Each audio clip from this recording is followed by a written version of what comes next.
You know, when you look back and you really see what's happening to the earth, you see the transhumanist agenda, you see what's actually being imposed upon the people. And it really does come down to a state of personal choice. You find that all the answers actually do lie within you. And if you have no fear of what reality may bring you, and you have complete acceptance of yourself, you will find these answers within yourself if you only look deep enough. It's a very difficult thing for some people to do, to come to terms with the fact of self-responsibility, to come to terms with the fact that we do create our own reality and that we are responsible for what we see in the world, and to come to terms with the fact that it's up to each of us to individually change our perspective. That is what is going to bring about any real change in the world that we see around us.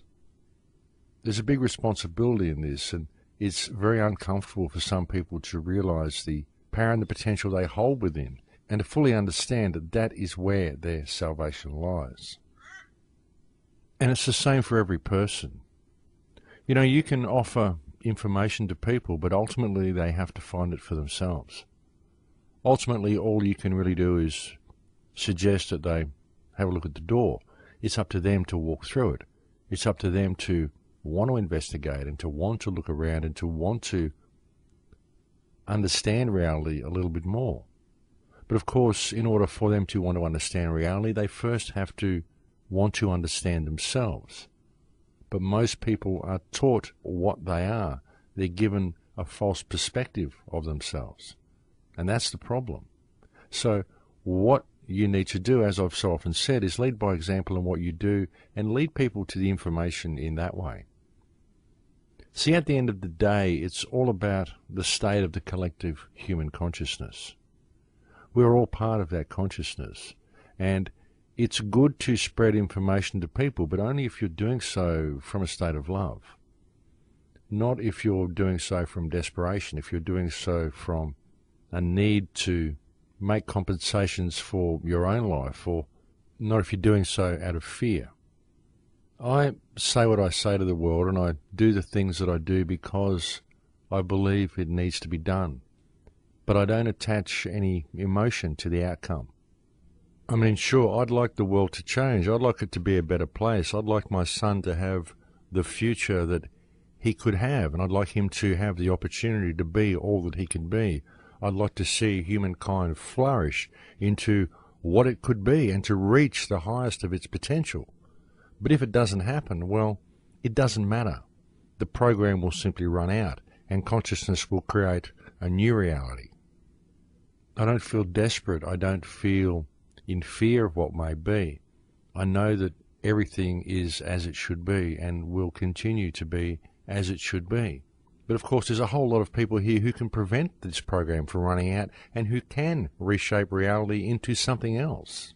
But either way, it takes personal input and it takes positive energy, and the purpose of my being in this world is to help provide that positive energy. It's not something that I have to think about, it's simply something that I know. And that doesn't mean that I'm anything special. I'm no different to anybody else. And I'm not doing anything that anybody else is not capable of doing. I'm simply offering my perspective, and I'm simply attempting to improve reality by my presence in it, because I do ultimately believe that that is the key. That is the real reason for me to be here. That is the real reason for humanity to be here. And all can be achieved through the simple application of empathy. Empathy is everything, folks. Empathy is your interface with reality. If we had a society based in empathy, the world would change in 3 seconds. And it's one thing to understand what empathy is, but each individual needs to apply that empathy to the world around them. They need to live every moment as if it is a perfect moment, and appreciate every moment of life for what it is. Those who do not appreciate every moment, those who waste idle time, have no concept of what their life is. Because every moment is precious. Every moment is an opportunity for change. Every moment is an opportunity for you to improve reality by your presence in it. Every moment is an opportunity to serve creation and to create a better future, not only for ourselves, but for those who follow after. And that positive change that we create is our legacy. That is the legacy that you leave behind when you leave this world. The legacy you leave behind is what your perception of reality was and how you applied yourself to reality. What did you do with the time that was allotted to you in this world? And is the world a better place because you existed? Have you planted a tree? Have you left a healthy child? Have you made another person's life easier because you were in the world? Because if you've done any of those things, then your life is ultimately a success. Because that's what it's about. It's about re-establishing your connection with the divine, your connection with consciousness, your connection with all that is, all life that exists in the whole universe. And your interface with that life is empathy. Of course it is. And when you understand what empathy is, it becomes obvious that that is the interface you've been looking for, and what you've been searching for is yourself. But once you find that self, it's also important that you recognize that in others, and recognize others for the potential that they hold and the value that they hold. Because that is another very, very important element of control that has been imposed over human consciousness, is our devaluing of not only ourselves, but of other people around us. Our devaluing and invalidation of other people around us. And of course, all of this is achieved via the belief system that is instilled into the consciousness of people by the social structure that is imposed upon them, and by the imposition of commerce over the human experience. This system has been in place for a very long time, folks, and the wonderful thing about the world in 2012 is that it is now becoming absolutely visible. And this is causing a great many people to wake up and to begin to question their reality and question the state we currently find ourselves in. And that's how change is brought about, folks. It's all about these questions being prompted in people's minds.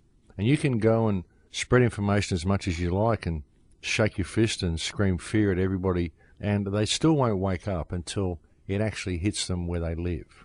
And so the best thing you can do in the meantime is to be that pillar of the community, to lead by example in all that you do, so that when they do wake up, they have somewhere to turn. They have someone to go to, someone who understands. You see, no matter how much we try, people will still wake up when they need to. They will wake up of their own accord when it is supposed to happen, if indeed they are destined to even wake up at all. And we can lay the trail of breadcrumbs out for these people to help them find their way home, but ultimately it's up to them to find the way for themselves, because that's how we found the way. There may have been someone who opened a doorway for us, but ultimately it was us who took the plunge and decided to walk through. It was each of us who decided to look at the world from a different perspective to the one that we have been presented with. And you'll always find that that is the way real knowledge is gained, because real knowledge is gained by the individual. Real knowledge cannot be taught or shown. Real knowledge has to be realized. And this is a moment of self-realization that comes with each person in a different way. So it may be a little frustrating sometimes when dealing with these people, but don't give up hope, folks, and don't believe you're not making a difference, because even by being awake yourself, you are indeed making a difference, even if you're only doing so energetically. You know, we're in for some really interesting times in the next few months, I think. The last 6 months of 2012 are going to be very telling indeed, and it certainly is fascinating watching it all unfold. One can only guess what may happen at the Olympic ceremony that begins in another month. There has been all sorts of speculation regarding that, and it'll be interesting to see what unfolds in the world around us while everyone's attention is focused on the Olympics. So that's something else that I think people should be watching out for. While things are going on at the London Olympic grounds, just keep an eye on what's happening in Syria. Keep an eye on what Israel's up to. Keep an eye on a few other things around the planet at the same time. Because the London Olympics is, of course, a perfect distraction from global events. I'll actually be doing ceremony in Peru for the Olympics. I will miss the entire thing. Well, not the entire thing. It begins on the 27th, which is actually the 28th my time. and I'll be leaving here on the 31st, and I won't be back until the 14th, so there'll be 3 days where I'm subject to the Olympics. And then I'll be disappearing to Peru, and I will not be returning until 2 days after the Olympics have finished. And so I won't be monitoring that while it happens, which is quite an interesting thing in itself, the synchronicity there, which has led me to be away doing ceremony at the very time the 2012 Olympics is being staged. There is, of course, the possibility of something happening at the London Olympics. A lot of people have been talking about it. A lot of people have been expecting it. And, of course, anything is possible, especially when one looks at the security team that has been put in place for the London Olympics, which is, of course, an Israeli security company. So that puts a big question mark over the security of the entire event, simply because of the track record of Israeli security companies. We must remember that it was an Israeli security company that was in charge on 9/11, and it was an Israeli security company that was in charge in regard to the 7/7 bombings in London. It was also an Israeli security company that was in charge of Fukushima, and the list goes on. So it's anybody's guess as to what could happen at the Olympics, folks. But yes, I will be away for that event, except for the first 3 days. And I've just remembered that I was going to talk to you about the synchronistic events that led to my invitation to Peru. But unfortunately, I've left it until the end of this show again, and so I will have to save that up for next week and hope that I remember to tell you then. Because we are very much at the end of the show, folks. I'm very much out of time. And I'd like to say thank you very much for continuing to listen to the show. And thank you to anybody who has ever offered any support to the website. It is very much needed and very much appreciated when such support does come through. Though I can appreciate that times are very hard for everybody these days, and that's why donations have probably been so few and far between of late. But nonetheless, for those who have offered donations, please accept my absolute thanks for your doing so. That is it for me, folks. We are now completely out of time. I'll look forward to speaking to you again next week. Please take care until then. In Lakesh.